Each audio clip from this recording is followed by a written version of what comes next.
Okay, the meeting is live. All right, excellent. Welcome everyone. Welcome everyone. It is Tuesday, August 4th, 2020, and 1:08 p.m. here on the Zoom platform. I'd like to call to order the meeting of the Finance Committee. We apologize that we're a bit tardy. We had a couple of technical difficulties getting everyone into the meeting today. We have 4 items on today's agenda, and unless anyone tells me otherwise, I think I'll take them in order. Actually, excuse me, Adam Yoder, I think I'm going to take the number 2 and 3 first, just in case Mr. Winder and Mr. Sander have anywhere to be. Is that okay with you? No worries. Okay, I was going to say you're stuck here one way or the other, Adam, so might as well give those guys the out. So we're going to start with item number 2, a resolution authorizing the execution of a contract agreement between the City of Williamsport and the Amalgamated Transit Union Local 1496. Adam Winder? Good afternoon. This resolution is between the ATU and the City of Williamsport for a labor contract. I'll just hit the highlights quick, if that's okay with you.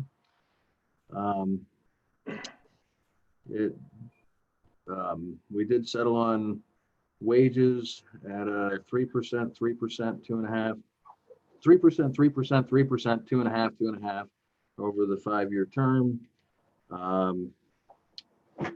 We did remove a $5,000 sign-on bonus that was in previous contract.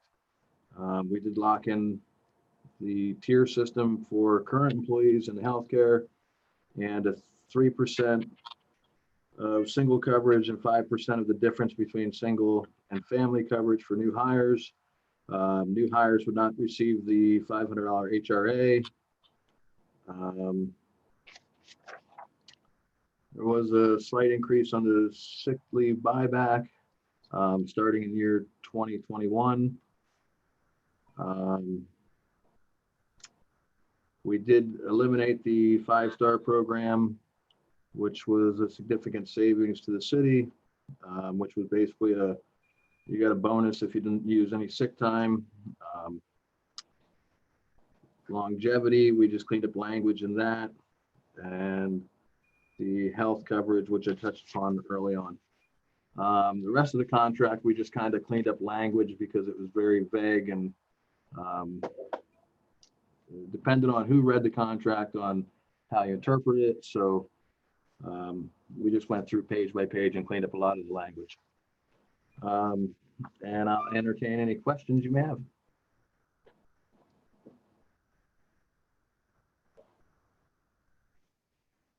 Other members of finance, Adam, Bonnie, do you have any questions? Yes, I do. Okay, please, Bonnie. Okay. There are a couple of things here, Adam, that I would really like to go over, okay? I know this is with a new administration, and we have 3 different contracts we're going to be discussing this year, and this is the first one out the chute. One of the things that I find kind of disturbing, only from the standpoint of every time I run for election, one of the things that comes up constantly is the legacy cost. And what we have here is we will be paying medical insurance for all retirees till the day they die. I thought that we were going to start trying to clean up this, that we wouldn't have these legacy costs. I think any of us that run for election, that's all we hear is how high the legacy costs are. Why is this still on the books? Was that not even tried to be negotiated? It was, we did work on negotiating it. We did get them to agree to new hires would not receive that.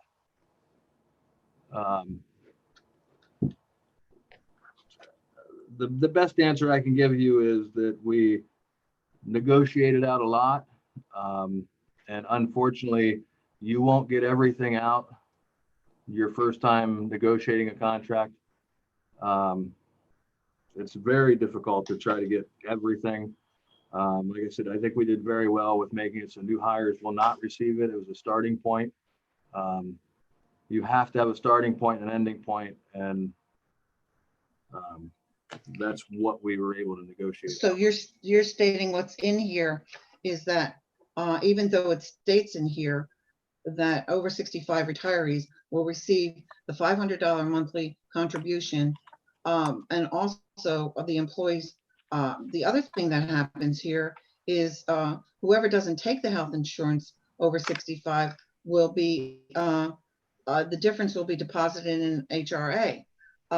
This is still legacy costs. You know, if I remember correctly, and this goes back a while, okay, that I know this was a new thing that came up at the last contract, okay, when there were problems getting CDL drivers, okay. If I correct me if I'm wrong here, Adam, because I remember this being discussed, you know, that this was one of the perks that was given.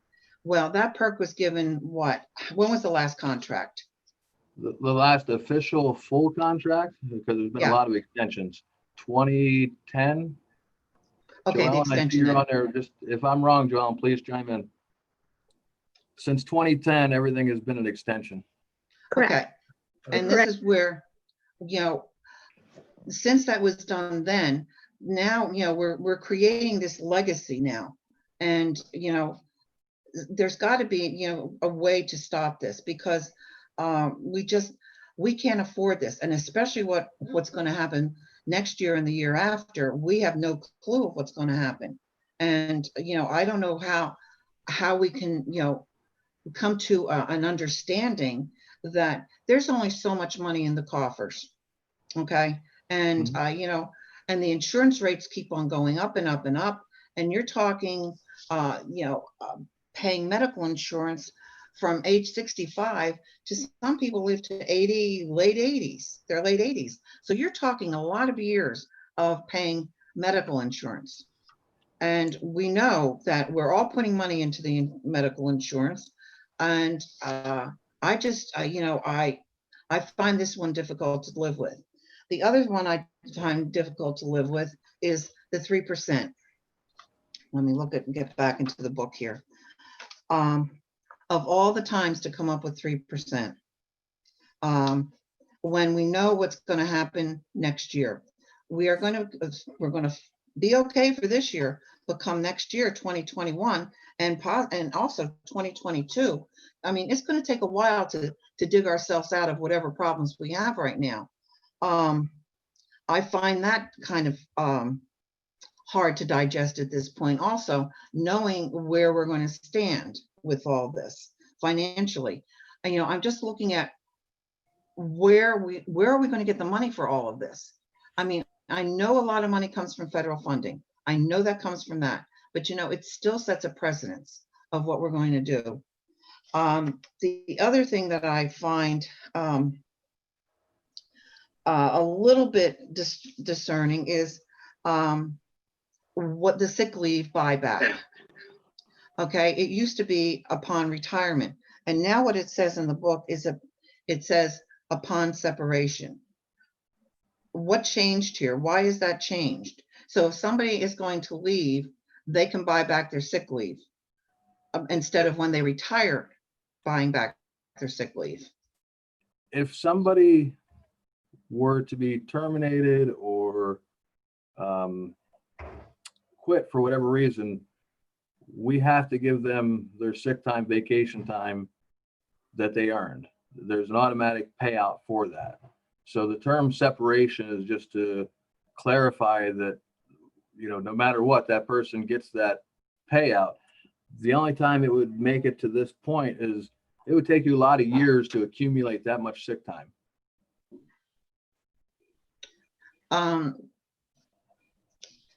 Reading what here, I can see you have 8 weeks. That's limited, from what I understand in this in the contract, right? Take me for example. I only get, I think it's 12 days a year. So it'll take me a lot of years to come close to be able to get 8 weeks. To accumulate. Okay. I just wanted to clarify this. If I can just jump back to the retiree healthcare, and I'll let Joellen chime in because she fought very hard to get the retiree healthcare removed during the negotiations. And it was a battle just to get it to where new hires would not receive it. But I'll let Joellen chime in there as well. Yeah, you're right, Adam. That was definitely a discussion that we had with the union and went back and forth.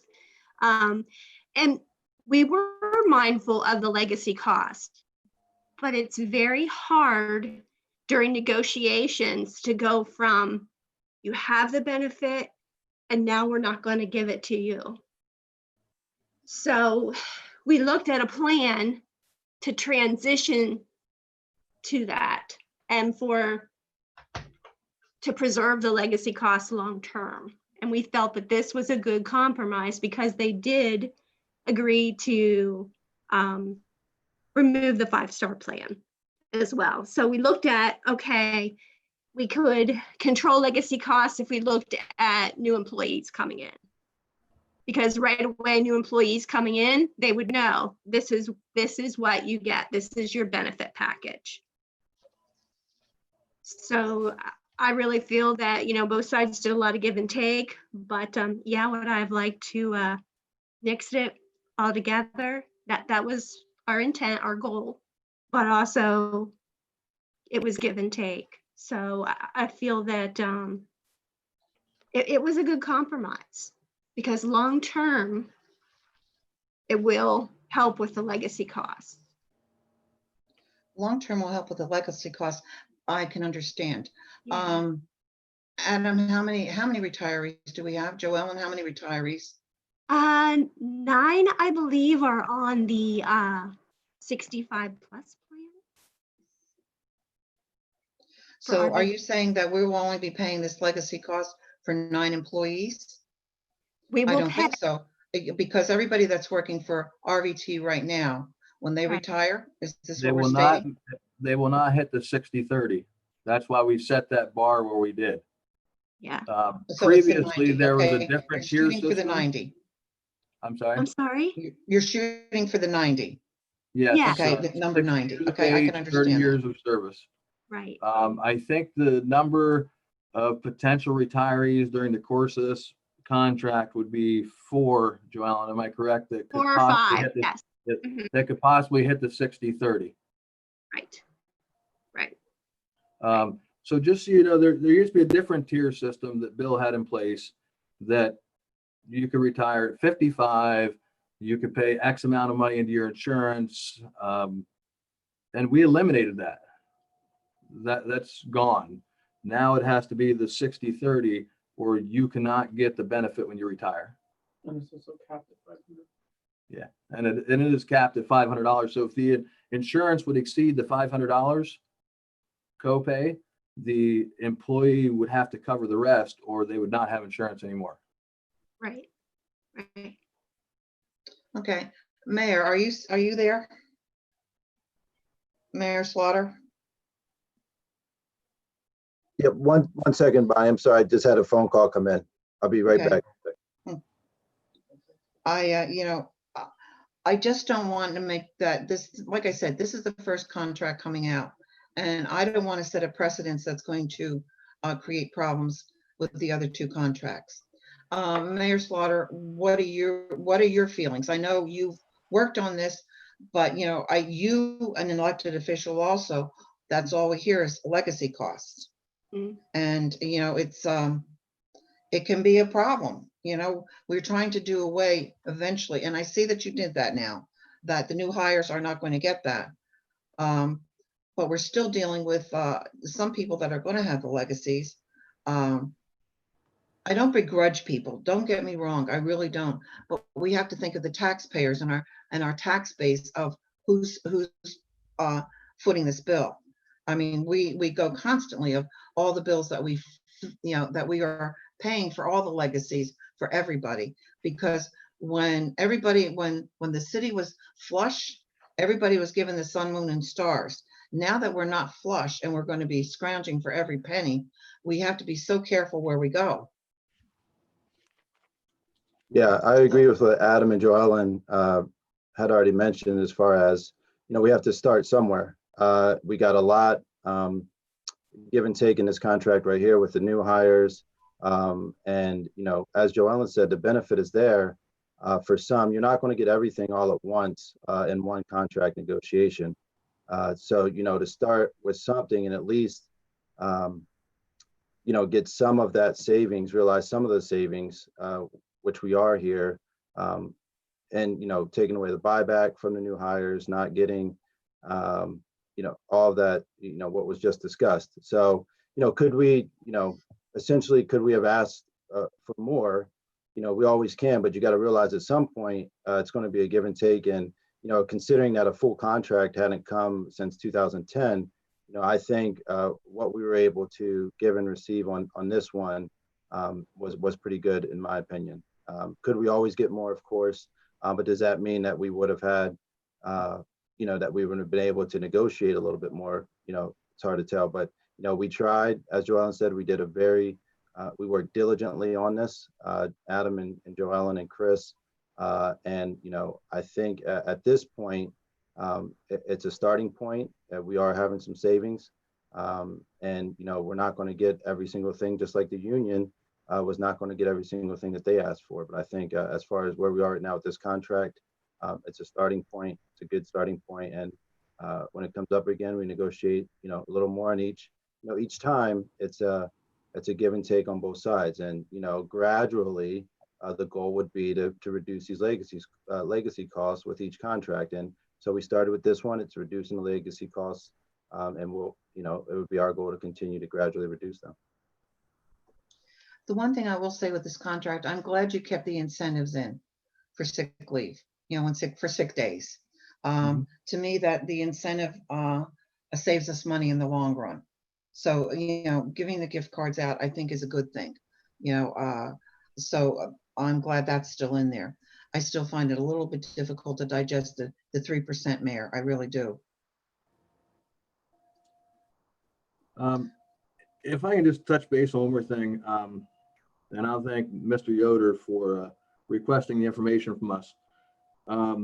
What I put out to council shows a estimated forecast of what the savings would be. And when we projected this at the bare bones minimum. Call from Mayor. And at the bare bones minimum from 2021 to 2024, we're projecting a savings of almost $679,000, which is pretty huge. So like I said, it was basically bare bones minimum of what we thought we could save with the course of this contract, with the things that we were projecting. I mean, you're trying to project out if you hire somebody that's single versus family coverage. There's so many different scenarios that you try to loop into this. So, or individuals that don't take the health care and receive nothing. So there could be even more savings to the city there. So like I said, I hope everybody received it, understood it. But I'll thank Mr. Yoder again for asking for it, because it was definitely a good tool for everybody to receive, to understand what the savings could possibly be. I'm finished with questions. Yeah, Adam, I'll just jump in. Thanks for sending it over. It was helpful for me to understand, what this is saving the city. I would echo Councilwoman Katz's concerns and comments, and I'm looking at the most recent fiscal audit of the city that I have. I mean, if you look from as of December 31st, 2018, if you look at our statement in that position, we're running a $75 million deficit. The largest cost that is driving that is other post-employment benefits. So, Councilwoman Katz is spot on when it comes to these legacy costs. And the thing in the back of my mind, I think this is a good start to starting to tackle these, but the concerning thing for me is we have 2 more of these coming up, and I just, knowing what we're going to be running into over the next couple of years with our economic condition, the fiscal impact to the city, I'm concerned that it's not going to be enough. I hope it's not too little too late, but that's my concern. So I've been kind of tossing this one back and forth over the weekend, and I'm still struggling with it a little bit. The other thing that I know that we have talked about a lot this year is residency. Did that come up in the negotiations at all? As far, I mean, there's 16 new hires, it looks like, in here. Did that come up at all as far as new hires living in the city? I know we can't make, and it's I shouldn't say we know we can't, but I don't know that we want to make a 30-year employee that's lived outside the city his entire time, forcing them to move in. I don't think that's what we want to accomplish. But as we phase that, did we have any conversation about that with new employees that are hired? The conversation that I had between the union president and myself, the biggest issue or the biggest hurdle that was brought up was that it's hard to force them to live in the city when the city's not the only local shareholder. You have every municipality that RVT provides service to, and the businesses in those municipalities that pay into the local share as well. The city is the larger shareholder at almost $200,000 a year. But that was the biggest argument that they could bring up, is that, how can you say the city when other municipalities and businesses in those municipalities are paying in as well? And I had the conversation with some folks as well, even maybe a percentage of new hires, something along those lines. But as Adam was saying, it's difficult. And with any contract, as I said earlier, you're not going to get every single thing, but we believe that we got a decent amount here. And, little by little, try to reduce these legacy costs and get, more, folks, professionals living in the city is, of course, the goal. But when it hasn't been negotiated really since 2010, we had to, I think we did a decent job getting a starting point there. Yeah, and that is something that I think a lot of us, including constituents here in the city, forget. RVT and the Williamsport Bureau of Transportation roll up through the city, but there are multiple quote unquote shareholders that are involved with this organization. And if I recall, I think this is the only transit organization in the state of Pennsylvania that runs through the city of Williamsport.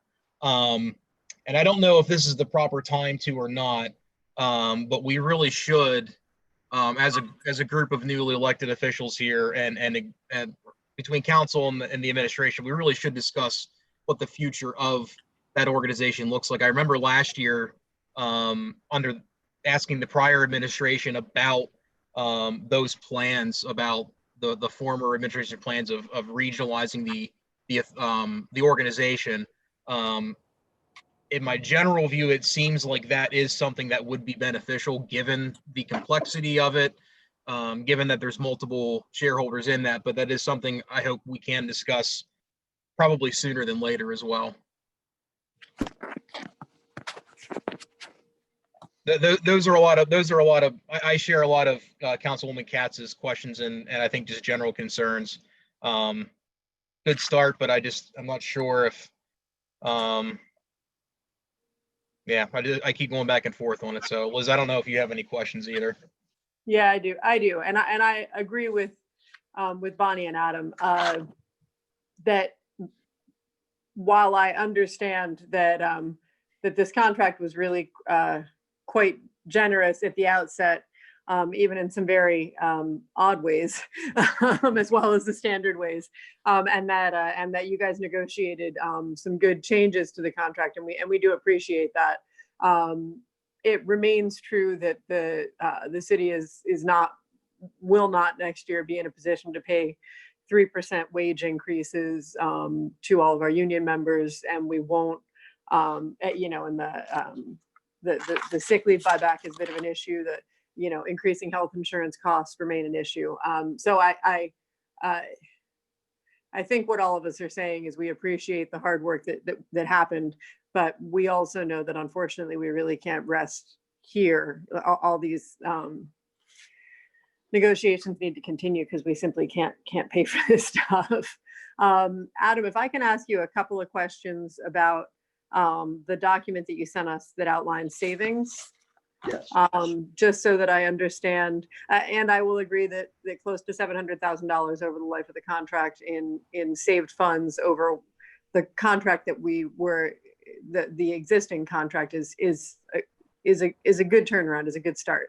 That equates out to what, about about 170,000 a year, which is good. But talk to me about the employee copay and why and what those numbers look like and why they look like that. And then talk to me a little bit, I guess, I understand salary cost is increasing. I understand that our health insurance costs increase every year. There's a note at the bottom of the document that there are still increased costs associated with the contract.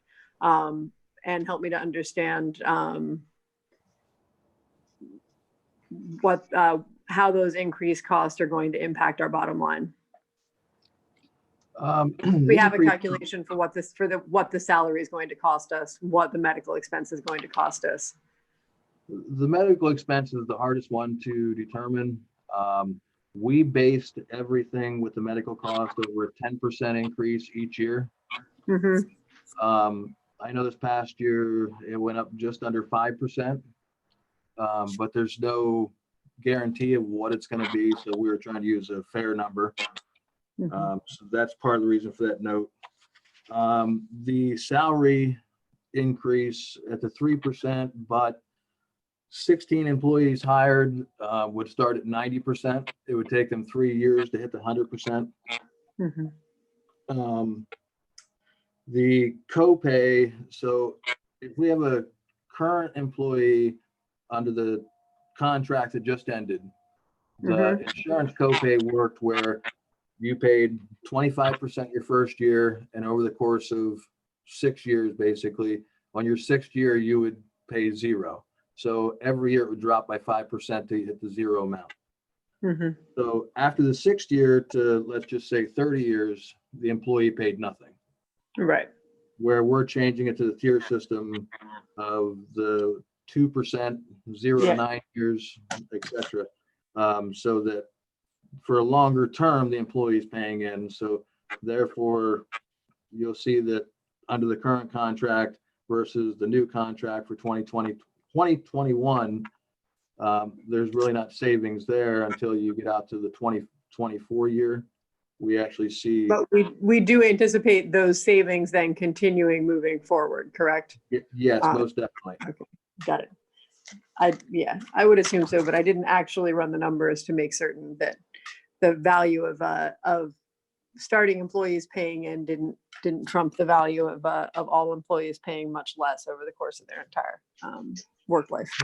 We also looked at the start date for current employees and stretched it out for the 20-year term. Really, a lot of the employees, once they hit their 20th year, they hit retirement age because they started late in their life here.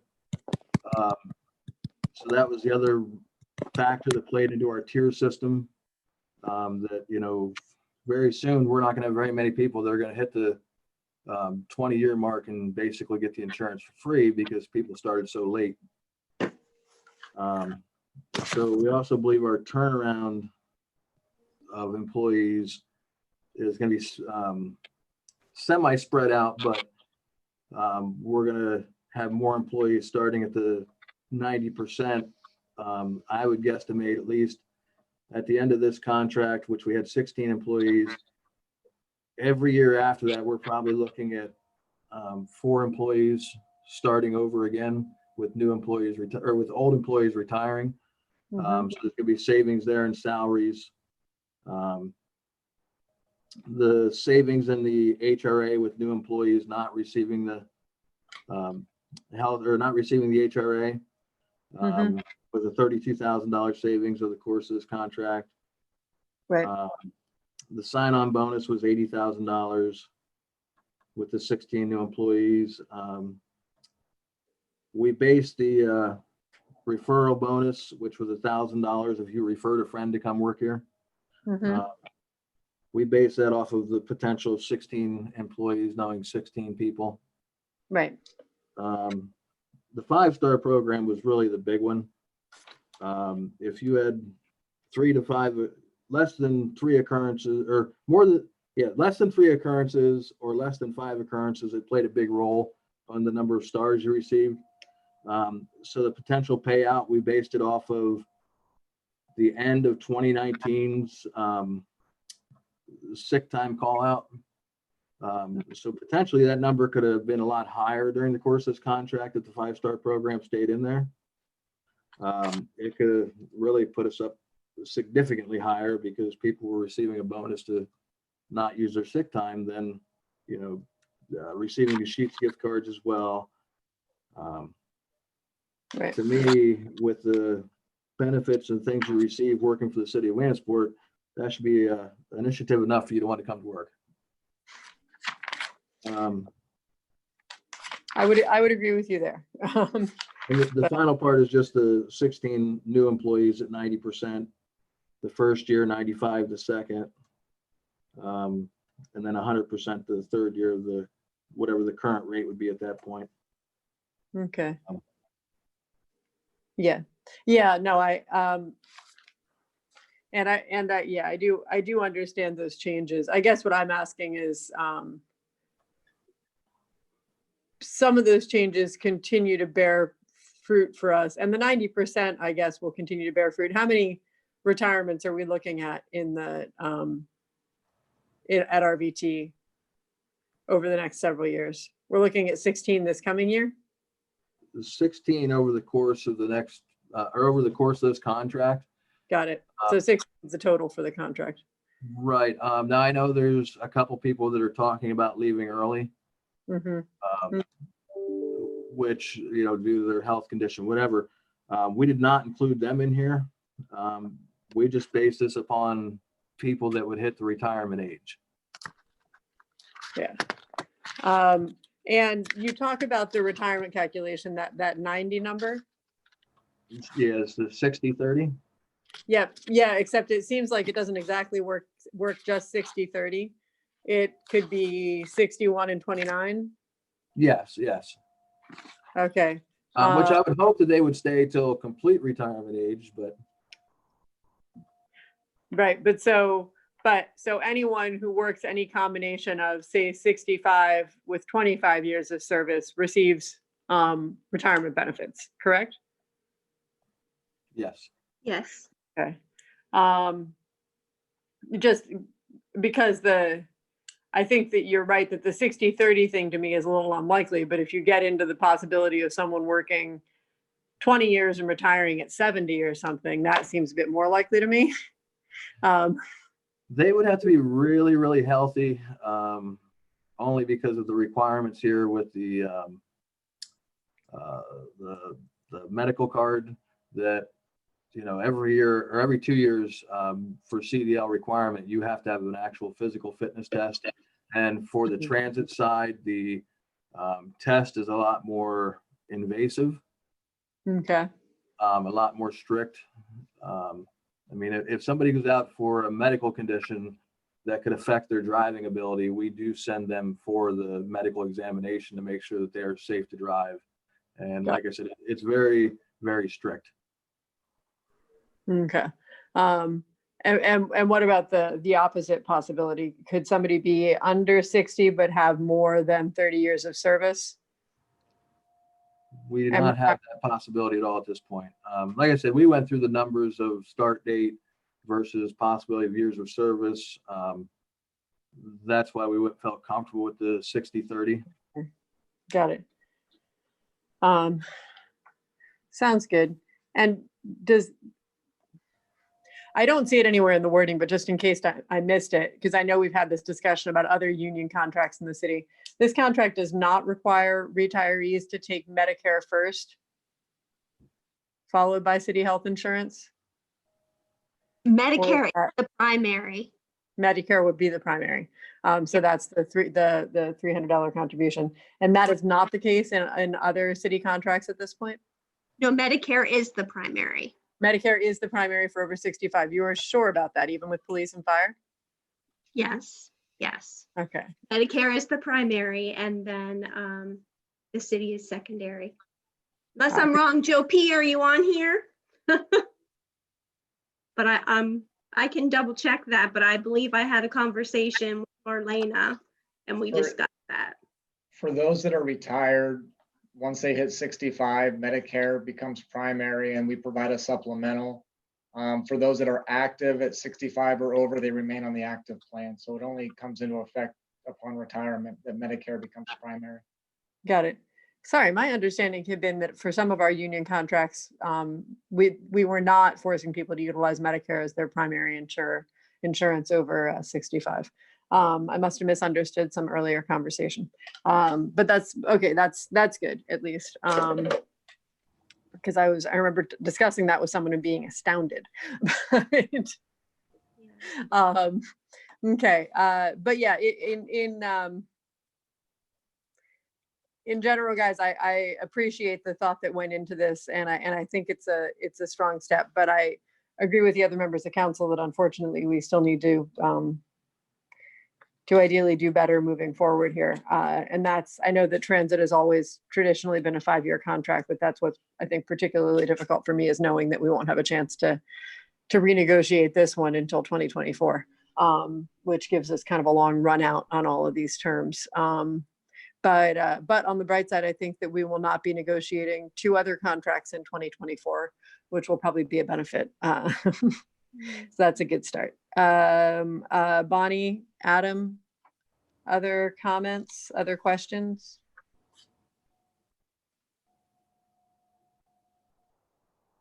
This may sound kind of, maybe not relevant, but why in the union contract does it say the city throughout the whole contract instead of RVT? Because the RVT DBA technically does not exist.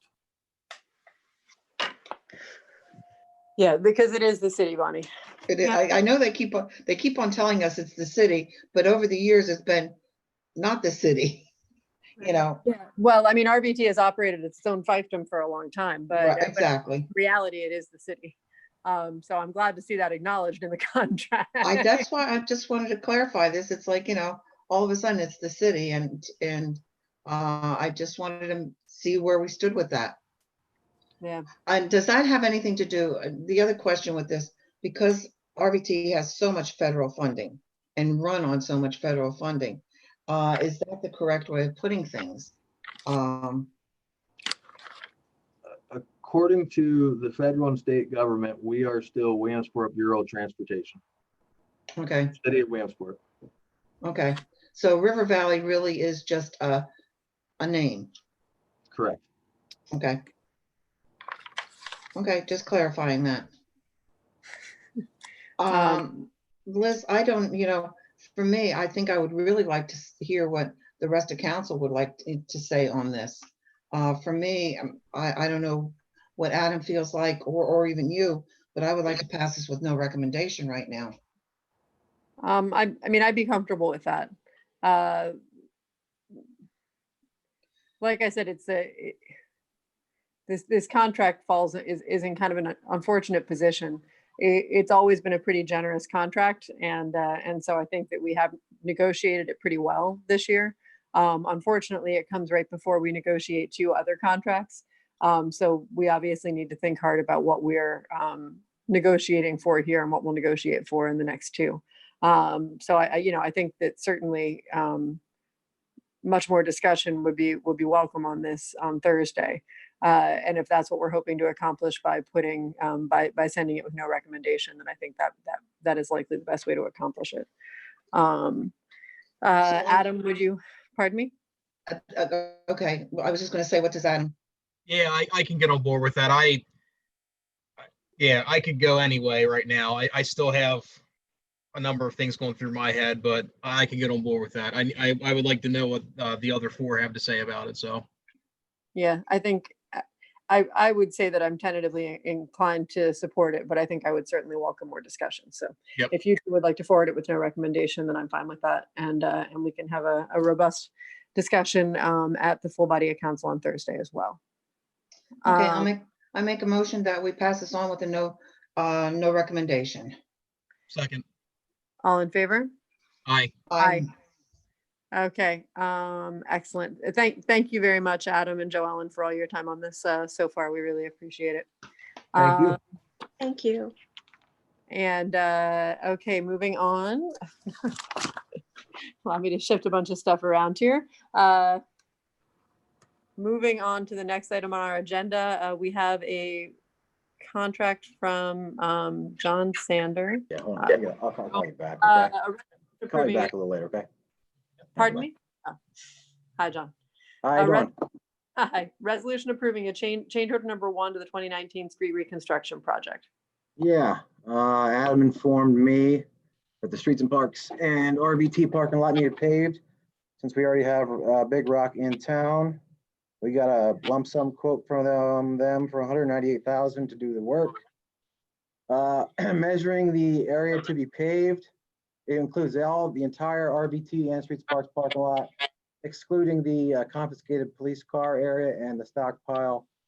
And it measures approximately 25,000 square yards. You take that, multiply it by the current bid price that Big Rock has, at $7.10 a yard, it ends up being about 178,000. So add a little bit of scratch and milling, and that's where you get about $198,000. I drove by it a couple times. It's worn and it's cracked. I don't know, Adam, do you happen to know when it was last paved by chance? I don't have it in front of me. 2012. There you go, 8 years ago. So But it is a heavily traveled area between buses, everybody in the county, municipalities in this area using the fuel station. The public CNG gets used heavily. The residents driving into the brush pile, the streets and parks vehicles, etc. Got it. So when we say paving, we're milling and resurfacing? Yes, ma'am. yep. Got it. And all the funds are covered by a CCA grant? Yes, ma'am. Is this the grant? I'm trying to recollect. Remind me which one is CCA. The- Is that the one under which we had applied for funding for that walkway for the bridge to nowhere downtown? No, Or no, is- no. This is state funding. It's a capital grant that comes out for transit agencies. You all approved it along with the bus. There's 2 buses. There was a vehicle for our HVAC individual. Yeah, okay. That's the same grant cycle I was thinking of. Yeah, okay. Yep. All right. So the money's in there. And it won't compromise our ability to acquire any of those other items No, that we'd ma'am. receive funds for. Nope, we were approved for all the items.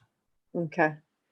And John, help me to understand what you meant when you said 178,000, an extra 20,000 for scratch. Yeah, I mean, I was just trying to justify the price.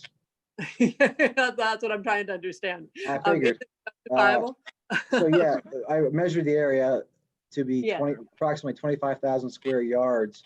And at the current bid price that Big Rock, now granted, this is not a city street. This isn't like a city street you sit and pull. This is a parking lot for back and forth in and out of buildings, yada, yada, so, and et cetera. So it's a little more difficult, but if you want to look at it number wise, I was just trying to equate it, and 25,000 square yards by the $7.10 a square yard comes out to be $178,000. You add the complication factor of a parking lot and any scratch and milling, that's where I was getting that the 198 is reasonable. Okay, all right, just as long as we believe it is reasonable. I was gonna say, because an extra 20,000 bucks is 10%, which is substantial. But if you're telling me it's substantially more work to pave a parking lot versus paving a street, then that makes some sense to me. But I actually should defer here to other members of the Finance Committee. Adam, Bonnie, do you have questions? The only, I talked to John about this because I was concerned we haven't heard anything about Big Rock Paving. This is a new company that we're using, and I wanted to know where we stood with Big Rock as far as what they've accomplished so far. And John guaranteed me that they're doing a really good job. They're doing a very good job. There was one street, Sheridan, that ride just a little wiggly, so to speak. But other than that, we gave after that, we gave them a time extension so they could take their time in town and finish things nice and smooth, and they've done a great job so far, other than a little section of Sheridan Street, so. Because I wanted to clarify this. So with this kind of money being spent on parking lots to make sure Right. the company was doing, a good job. they Yeah, are. I was gonna say, we had a bunch of debate about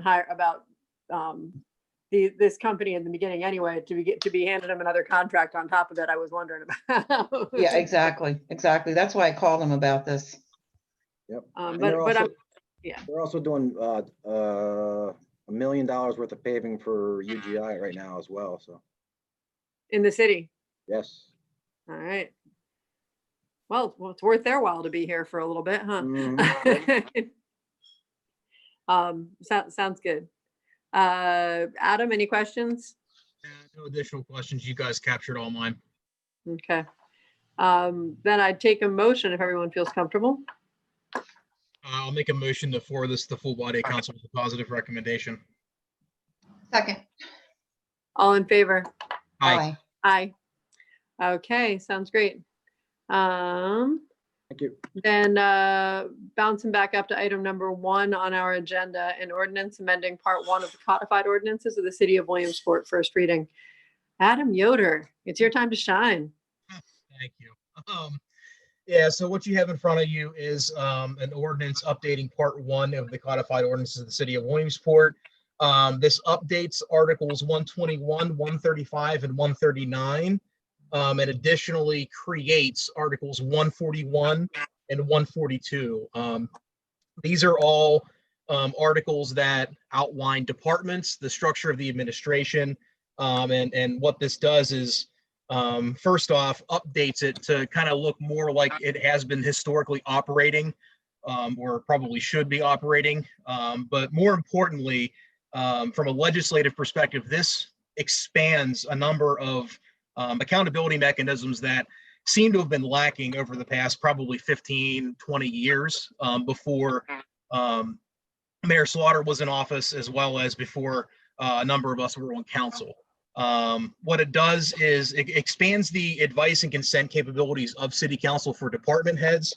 In the third class optional city charter, city council has that ability for all department heads. So we are creating 2 new departments. This would expand that ability.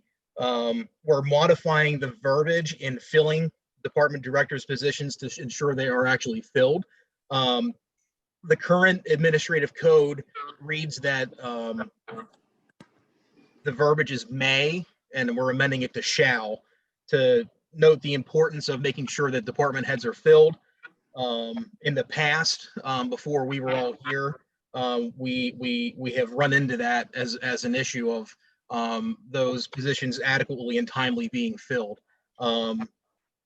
This eliminates the abilities of department directors to take on multiple positions within city government without council approval. That is something that we have seen happen in prior administrations, and at least in my opinion, I think is an issue and has resulted in a number of issues that the city is now currently facing. It provides guidance to city council for the removal or recommendation of removal for department heads. So city council cannot remove department heads. That is a power vested in the mayor under the third class optional charter. However, we can formally recommend the removal of one. And what this does is just add language about that. So council in the future, when we're all not here, has a flag and a trigger like, hey, we can do that. And, and if the situation arises, it's a flag and an accountability mechanism that council can do that and look at doing that. And then the final big thing that this really does, and in my mind, the most important, this introduces an annual review or a trigger that I would say to review the structure of the administration and city government during the capital budget process annually. So since the city of Williamsport became a third class optional city back in the early 1970s, this has been addressed twice. Once in the 80s, I believe, and then most recently in 2000, 2003, 2004 timeframe. So we've had a 15 to 25 year time frame when this is not reviewed and addressed. And what I am hopeful this will do is force council, the administration to work together to make sure that city government's in line to adequately and properly offer services. But in addition, as city government evolves and changes, make sure that council's accountability mechanisms are updated and in line with where the city's at. The big thing and the big reason for putting a lot of work and effort into this, before being on council, that was a big observation that I at least had was, there's a lot of items that do not line up with how we should be operating versus how we actually are operating. And, aside from just I think, a lot of gray area and the inefficiency of what that does to the operations of city government, more importantly, I think there was a major gap in accountability that council can and should provide to the administration. So while this is all, I think, fresh on everybody's mind, with Mayor Slaughter being a former council member and I think seeing this as a council person, as well as with a handful of seasoned incumbents and newly elected council people, I thought it prudent to start working on this and start the process of updating and ensuring the proper accountability mechanisms were in place. So that way, when we're not all here down the road, we don't see this happen again. So I sent a summary sheet of everything that did change, and I can kind of go through that if you like. I really hit the big things, aside from a couple of, wording changes, namings of a department, or moving things from one place to another based on how it seems the current administration is operating. But I can go through that if you like. If not, we can have a discussion about this and answer your questions. All right, thank you, Adam. Yeah, I don't think you need to go through the summary sheet. I will say that I thought that the format that you, like the sort of mock-up of the way the departments are laid out that you sent out was actually exceptionally helpful for understanding the proposals. And potentially I might recommend putting that up when we're discussing it on Thursday night at council. If we're putting up pertinent information on screen when we're during discussions, I think that might actually be the most useful element to have visible. But Bonnie, do you have anything that you want to introduce for discussion here? I just, I really want to thank Councilman Yoder for all the work he did with this. When you start realizing that this will help us run the city leaner and meaner, I think this is going to be a big help for everybody. It also clarifies some gray areas. So I'm really pleased with this. It just lets everybody know where they stand. And so I want to thank you, Adam, for all you did with this. No, I appreciate that. And something else to point out, as you go through this and you notice, specifically community economic development, public works, which is something we're formally creating here, and then Department of Transportation, River Valley Transit, which is another department we're formally creating. The articles are pretty short and straight to the point. Initially some of the work that I was looking at was trying to dive down into those individual departments. I don't know that that's a good idea at this time. Given everything we're seeing, I think we are wise to give the administration as much flexibility as we can to ensure that they're able to offer services within each department as they deem necessary, as well as manage the evolution that I'm sure is going on with a new administration, what have you. So they're purposely vague, in line with the current administrative code between administration, community economic development, public safety. It outlines the functions that are in each department, which from what I have gathered and can see line up with what's in our current budget and what we're doing currently. But I don't really see anything in here that's really tying the administration into doing things one way versus another. I think it's flexible where we're giving the administration latitude to evolve and adjust accordingly. Thanks, Adam. I would agree. I think that this, while initially maybe, yeah, a little bit less, while it makes fewer changes than you might have initially contemplated, it gives us a good framework to get started. Oh, excuse me. Gives us a good framework to get started, and I think helps us to define the organization of the city as it currently sits, which is exceptionally helpful, or will be exceptionally helpful moving forward.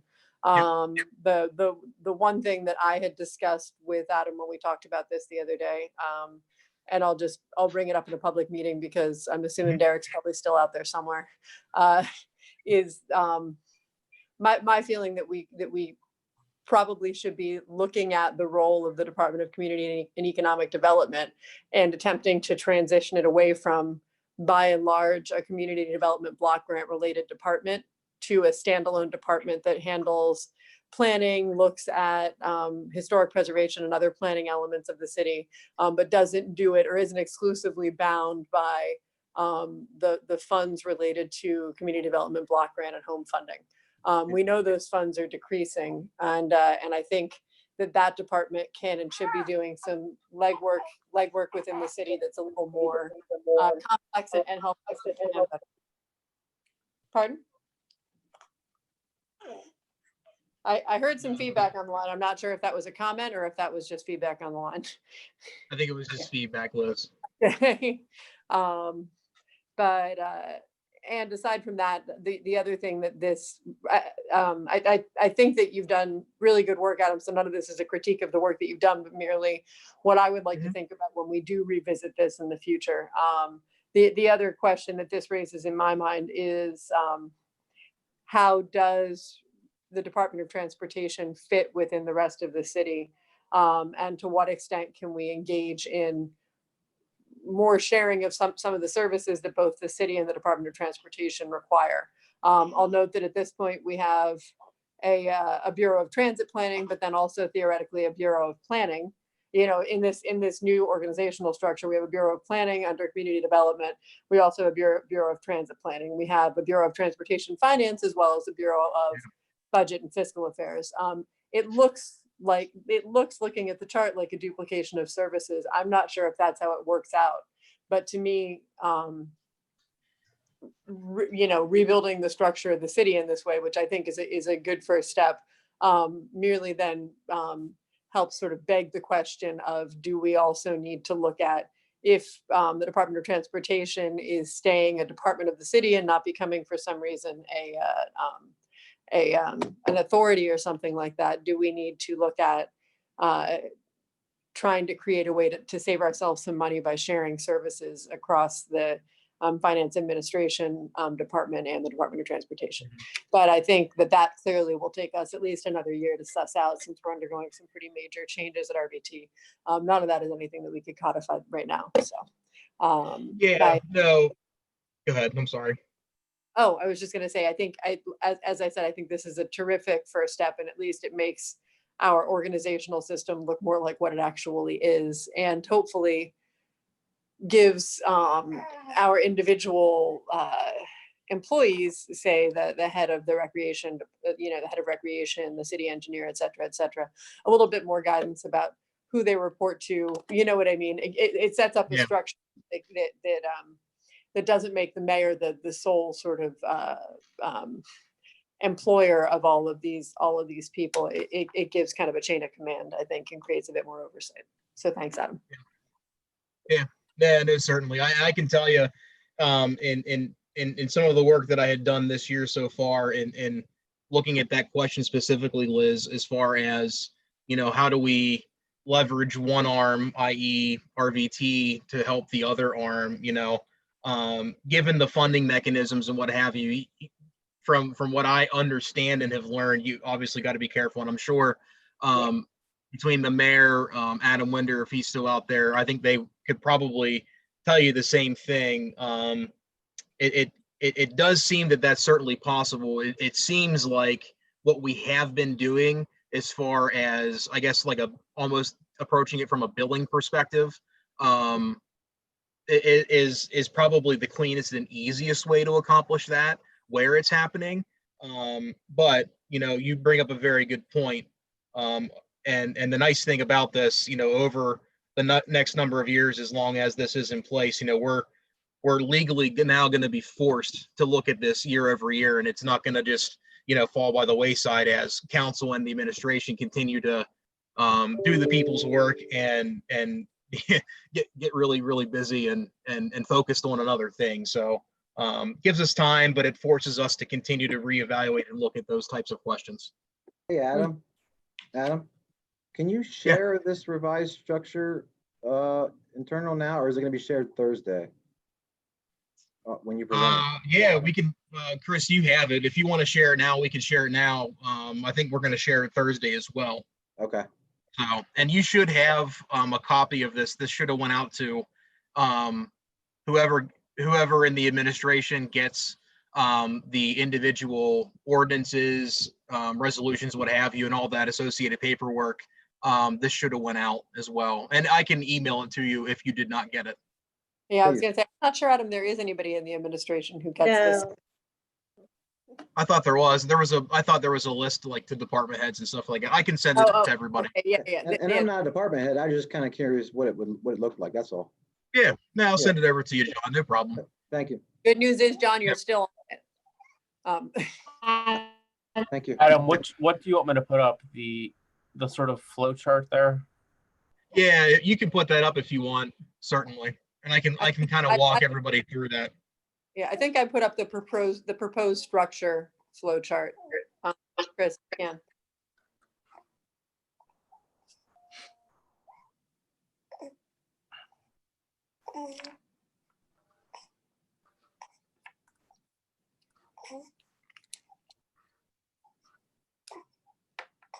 Yeah. So if you take a look at this, the ordinance in front of us would simply take Public Works and RVT that are on the right. It pulls them out from the existing Department of Administration, and it creates the two brand new departments. I know we call them departments now, like we call HR a department. Technically, legally, they're not departments. They're bureaus or sub-departments or what have you. So what this does is it simply formalizes the, again, structure of city government, and what we would propose, or what I've proposed, is public safety, community economic development really haven't changed. Public Works and RVT, I would say, really haven't changed either. We're simply just breaking them out so that there's a added level of accountability down the road. And then finance and administration, that's currently the Department of Administration. I did change the name of the department to finance and administration purposely to spur a bit of debate, whether it's tonight, whether it's Thursday, whether it's in the second reading, about just, I think that the administrative and financial arm of the city in general, the Department of Administration specifically and historically is one of the departments that has not really had any formal director for years. I believe Mr. Nichols was serving as the informal director of administration, but also working at RVT. And as we've seen over years past, having multiple people doing multiple things just dissolves focus and just provides a lack of clarity, and in the long run, I think leads to more issues than it helps. So, I don't know, and the full body of council may have some other ideas or comments, but that's the one area where I don't know if there's a way where we can, and this may be some an opportunity, Mayor Slaughter, if you have any feedback or input into this, is there a way where we can provide some direct leadership in that administrative and financial arm of city government by shifting a couple of things around and minimizing the financial impact to the taxpayer? But this is what I'm proposing would look like. So the other thing that I just now thought of that did not really bring up. So in the current code, the engineering department or the Bureau of Engineering falls under community economic development. What I did was put that under public works. You know, Liz, from our conversations, you know, I think that that's probably a role where, you know, you are probably you're interacting really with everybody in city government, you know, so you could make an argument probably a number of different ways where you formally house that. It does seem as of late that that's been probably more of a home for it, but you know, you could make an argument in a number of ways. It was just simply a way to place that where it might make the most sense, at least in the short term. So, Well, I think it's been, the Bureau of Engineering has been traditionally under Streets and Parks, Public Works. It was only when John Grado was both the head of community development and the city engineer, that the department sort of unofficially moved to community development. That said, I think, you know, and engineering really is not just a public works concern. It also obviously falls under codes and zoning, and would also enter dramatically into planning if we had a more robust or in fact an existing planning department in the city. So I think that I think once again that needs to be part of an ongoing discussion, looking toward next year of what our hopes are in terms of structuring the city so that we can most efficiently meet the needs of our citizens, but also build a stronger and more robust city. And what does an organizational structure for a growing and vital city look like? You know, and then we probably should act to make that make our structure look more like that one. but that's a consideration for the future.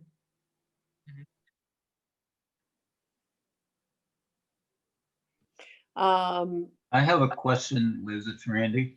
Randy, please. Yeah, if you're waving your hand, I can't see. All I can see is this organizational chart up here. So please break in. I'm blank. Adam,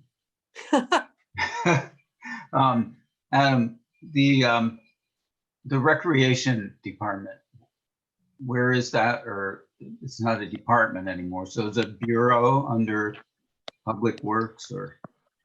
Yeah. You know, honestly, I didn't really list that as a bureau or anything. It seems like that is being housed under Public Works right now. That might be one of those departments as well that might interact with, you know, public safety, community economic development, what have you. You know, if we want to amend this and list it as a bureau or what have you, we could certainly do that. You know, but I did not specifically list it in my mind. You know, that might be something that even falls under parks and public facilities within Public Works. I mean, not trying to minimize it or what have you, but that's it's not listed specifically. I looked under the park and facilities and thought maybe that was where it was going to end up. Which, I mean, there are certain things that that integrate there, but like you said, it integrates sometimes with ACED or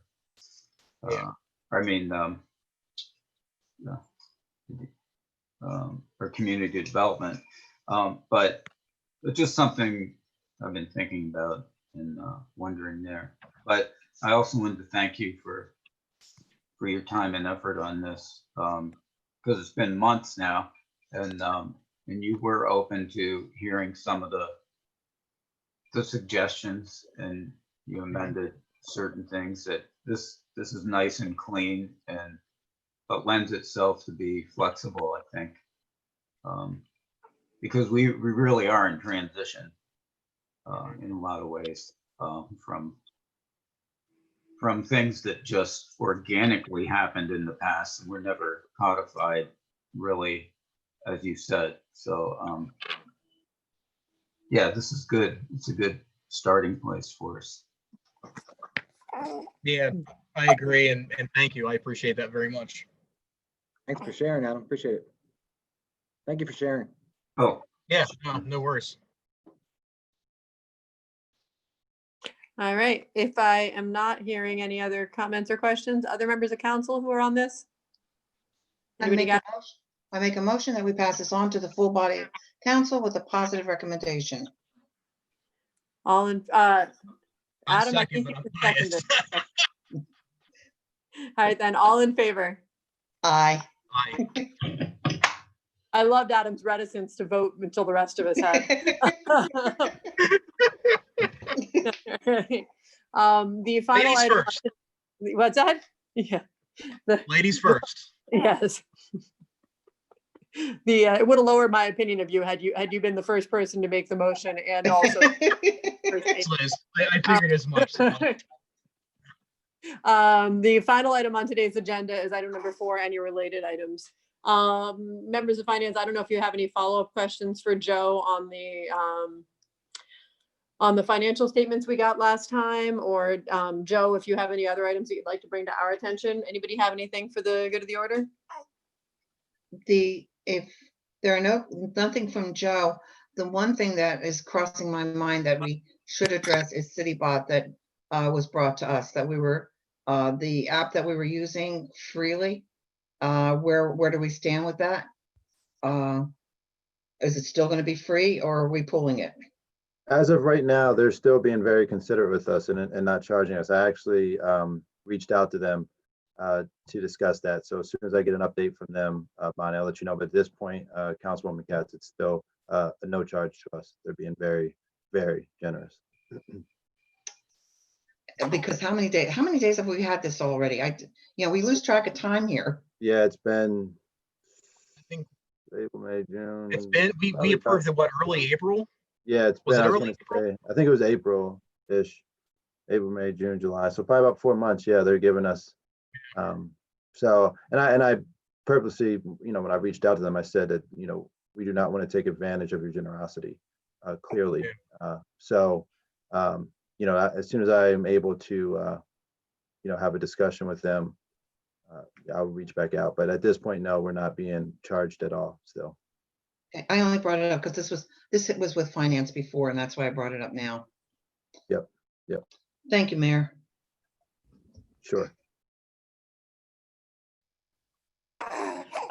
Yeah, excellent. Thank you for raising that point, Bonnie. I think we all had some questions about that, and it would be good to get an update.